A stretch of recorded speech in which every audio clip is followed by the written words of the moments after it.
My gosh, you guys, it's so warm out here today. It's so nice. But it's a double-edged sword. The paint is drying. Look at that. That's how straight a line I can paint, right? The paint is drying almost instantly, which is awesome because then that means I can move on to the next step all faster. But it also makes it difficult to fix when you mess up. I'm gonna guess it's in the 80s. I was doing great until I turned on the camera. Now I turn on the camera to show people how quickly this stuff is drying, and I can't paint worth a damn. So also probably because I'm talking at the same time. Can you paint and talk at the same time? In my case, no. No, I can't. That's why people aren't allowed in my space when I paint. They think it's because I use fumey paint. It's not. It's because I can't concentrate when there's people around. Apparently, I also can't concentrate when the camera's on. There. Alright, that's a little better. You know what? Luckily, this is the back of the bee. So the wings are going to go like right about there. So you won't even notice. But look at, see, there's the front. Isn't he cute? Very cute. He's going to go sit here until he's dry, which will be in about 1 second. About 1 second that bee will be dry. Look at this one's got very skinny, here. Very skinny stripes. Let's see if I can replicate that on the back. Nope.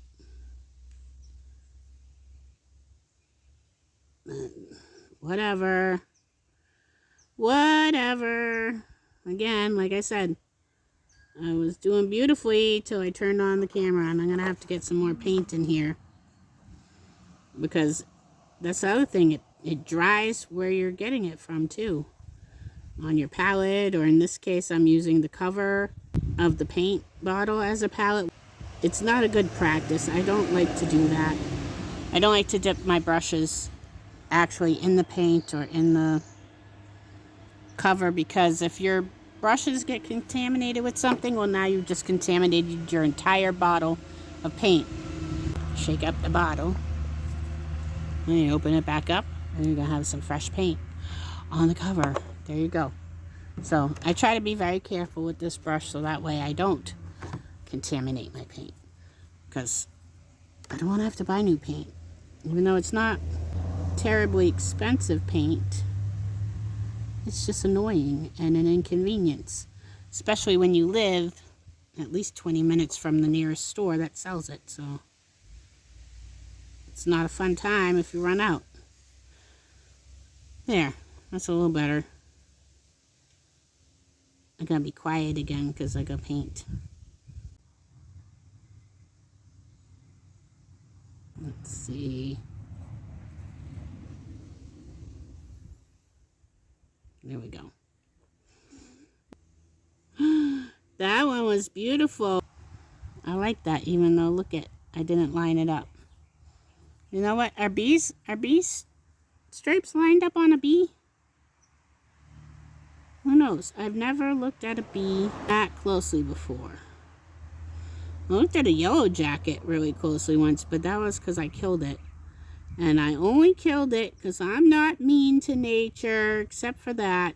That thing flew right into where I was working, and I watched it fly in the door, flew right over to me, and before I could do anything, it landed on me and stung me right away. Like, that jerk had me picked out. I'm sure he was looking in the window the whole time, looked at me and said, I'm going to fly in there and I'm going to sting that one as soon as I can. And as soon as he could, he did. So I squashed him, and then I threw him on the floor. And then I went and looked at him a little better, and not because I'm weird, but because I wanted to identify what the heck just stung me. And it was a yellow jacket. Yellow jackets are not fuzzy like bees. Yellow jackets are a little not fuzzy. I don't know what you call it. Either way, that one was dead because you don't get to sting me and live.